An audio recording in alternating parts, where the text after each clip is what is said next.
So with eInvoicing, all invoices are exchanged directly between the buyers and suppliers software through a network of approved service providers. And these service providers implement security controls, which help to prevent, detect, and mitigate the risk of invoice fraud. So eInvoicing is a much more secure channel than email.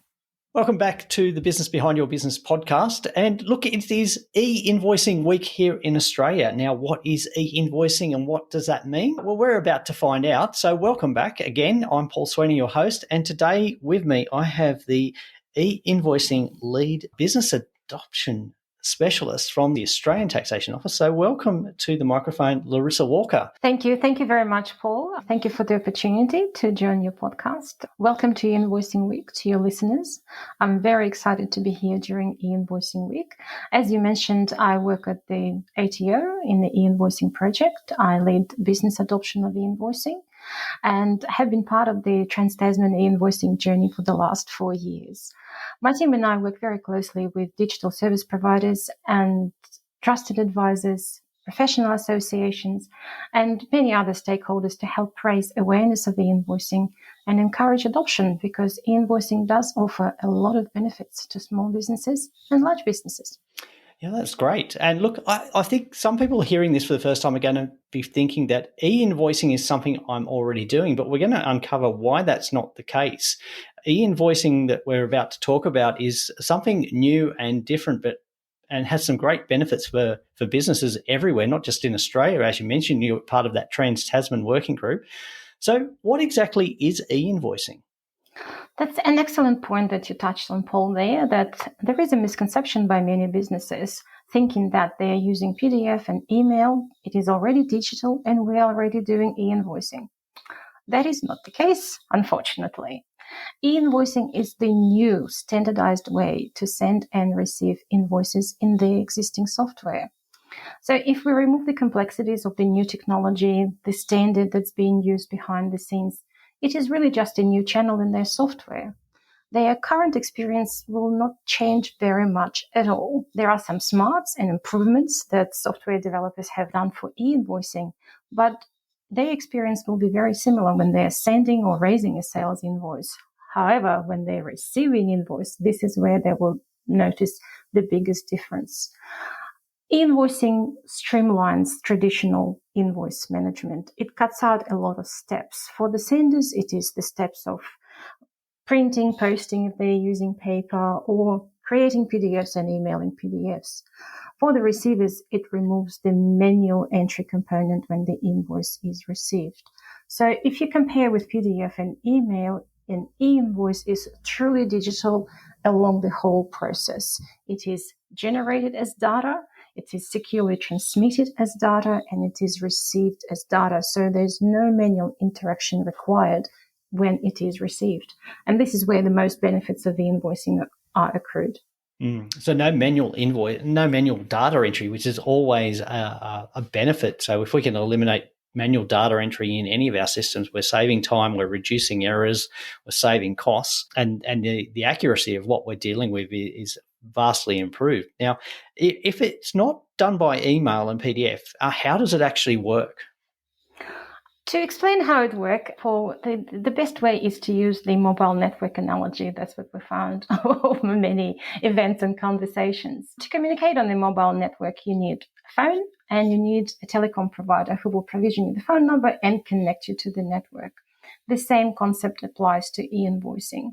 To be part of the network, both the buyers and suppliers need to be connected to the network via a service provider called an access point. But small businesses don't need to worry about that. Software providers of SME accounting packages such as Xero, MYOB, and Reckon have made this process seamless and accessible through their software. So for e-invoicing, all you need is e-invoicing ready solutions, such as an accounting software or a web portal, and a connection to the network. As I said, you can register and connect through your software. You only register once, and instead of the phone number, e-invoicing uses a business identifier, which is the ABN in Australia. So once you register your ABN on the network, you are discoverable and you can transact with any other participant registered on the network. So There we have the phone number, the mobile number, and a telecom provider. Here we have the software that is connected to the network and your ABN used as the delivery address to receive e-invoices. So we don't need another identification number. We've got our ABN. Yep. So how will we know if ours are going to be able to accept e-invoicing?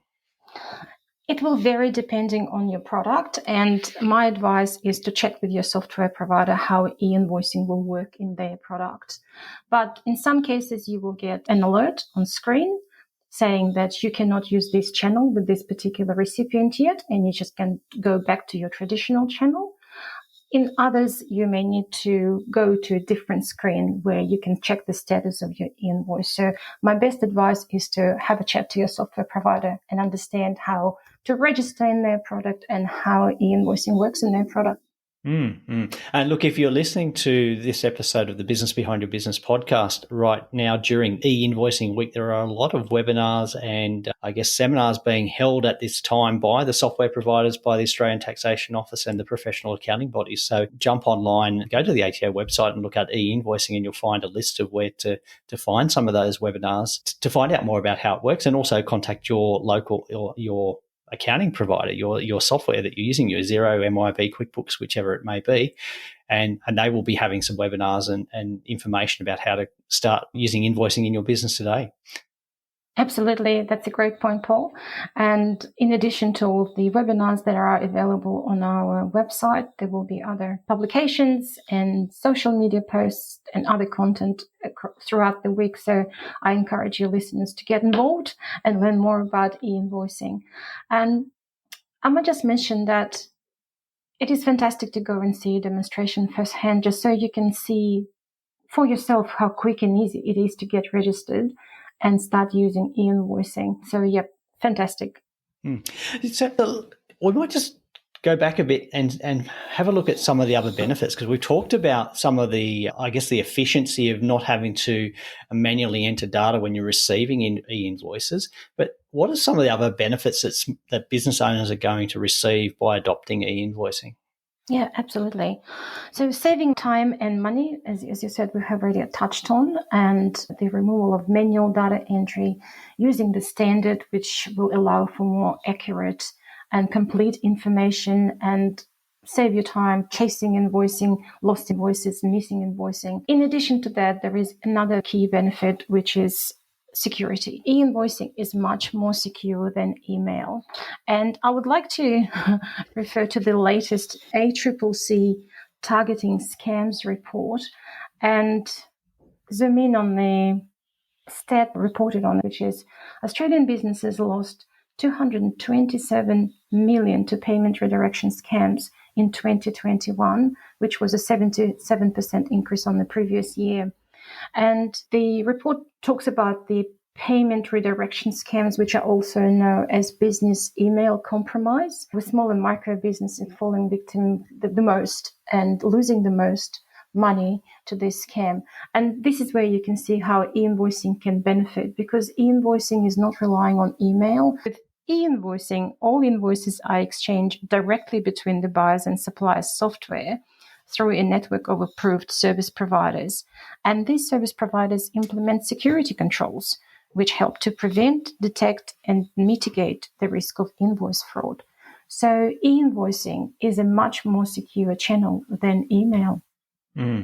Now, you mentioned a secure network, and I think one of the things that people are going to say is the ATO is involved in this, the Australian Taxation Office is involved in this e-invoicing, and they're promoting it. Does that mean that more of my information is going to be sent via the Australian Taxation Office? Is that the case? The answer is no. And we get asked that question a lot. Why is the ATO involved in e-invoicing?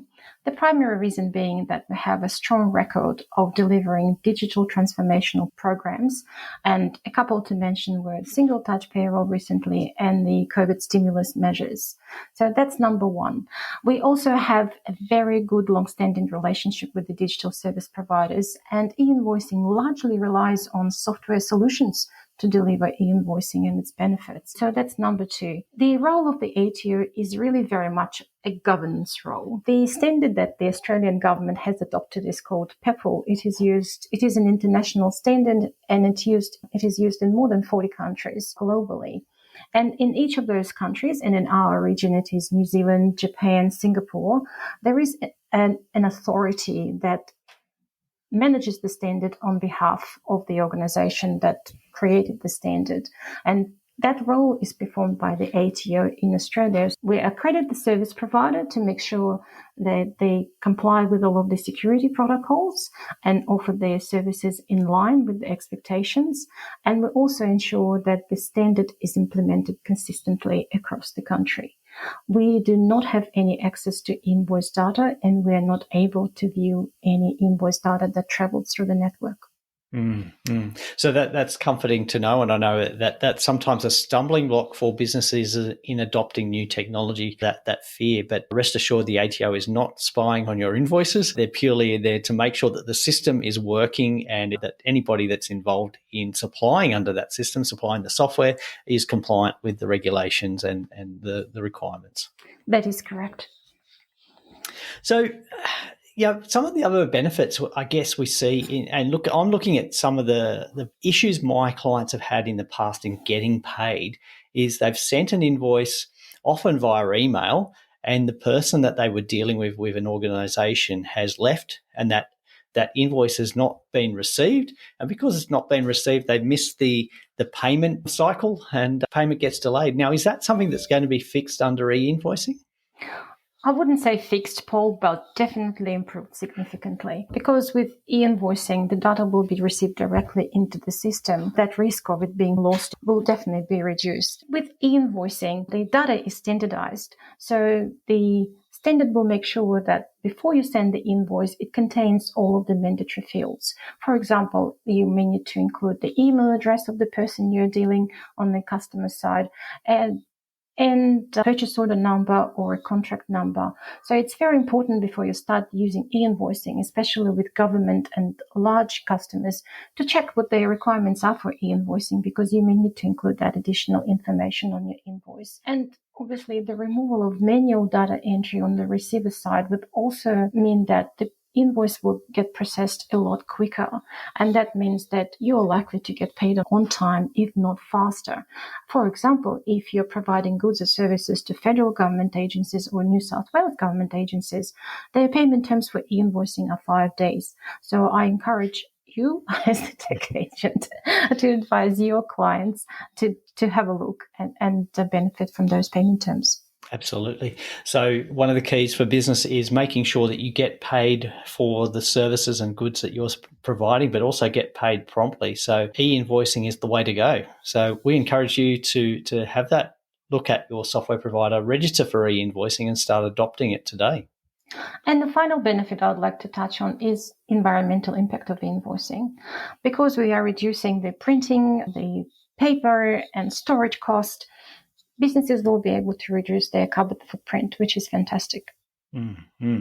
Yeah, so there's lots of benefits there, lots of benefits for, I guess, businesses and just the environment and the economy in general. So many benefits, reducing fraud, reducing inefficiencies, getting paid faster, being able to connect without having to access all that extra information. Because I know in earlier days, you needed to get an access code from your customer to be able to send them invoices directly through your accounting system, and didn't always work that way, and something would change. This seems to be a huge step forward. Absolutely. And as you know, with most of SME accounting packages, there's always that additional step of checking the Australian business number of your trading partner with the Australian business register to make sure that it is active. So that's an additional validation step that will help for you for your invoice to be delivered to the right recipient and on time. Yeah, absolutely. Absolutely. Look, Larissa, this has been great. I'm really excited about this as somebody that's been working with small and medium business owners for decades now. Really excited about this step forward and the benefits to businesses in general. We mentioned the website, the ATO website, so ato.gov.au, and look for e-invoicing. Is there anywhere specific that you would encourage listeners to go to find out more? Have a look at the benefits. Definitely, it will just help you crystallize everything we discussed today with you, Paul. And also have a look at the how-to steps that we have outlined on our website. It is really a very simple process. You just need to register in your software. One thing you need to remember is to update your customer records with their ABN details, because ABN is a mandatory field and is used as a delivery address. And the other thing I would like to mention is that the process is really simple and quick and easy in your software. But importantly, majority of the SME accounting package providers have made invoicing available at no additional cost. So if you have the subscription to the accounting module, invoicing will come with it for free. Fantastic. That's great news. And look, on that ATO website, I know there's some very helpful how-to videos as well, walking you through that process and explaining just how simple it is to adopt. But I encourage you still to check with your software provider on their registration and how-to steps on using e-invoicing. Great. Thank you, Larissa. A huge step forward for small and medium businesses or businesses in general. Thank you for your time today, and it's great to hear about the ATO's governance role in helping Australian businesses get set up for e-invoicing. Thank you so much, Paul, and have a good day. Thanks for listening. Do you have a question you'd like our team of experts to answer? If you do, send your question to podcast@thebusinessbehindyourbusiness.com. To hear more from The Business Behind Your Business, don't forget to subscribe using your favourite podcast player. Or you can visit the businessbehindyourbusiness.com website.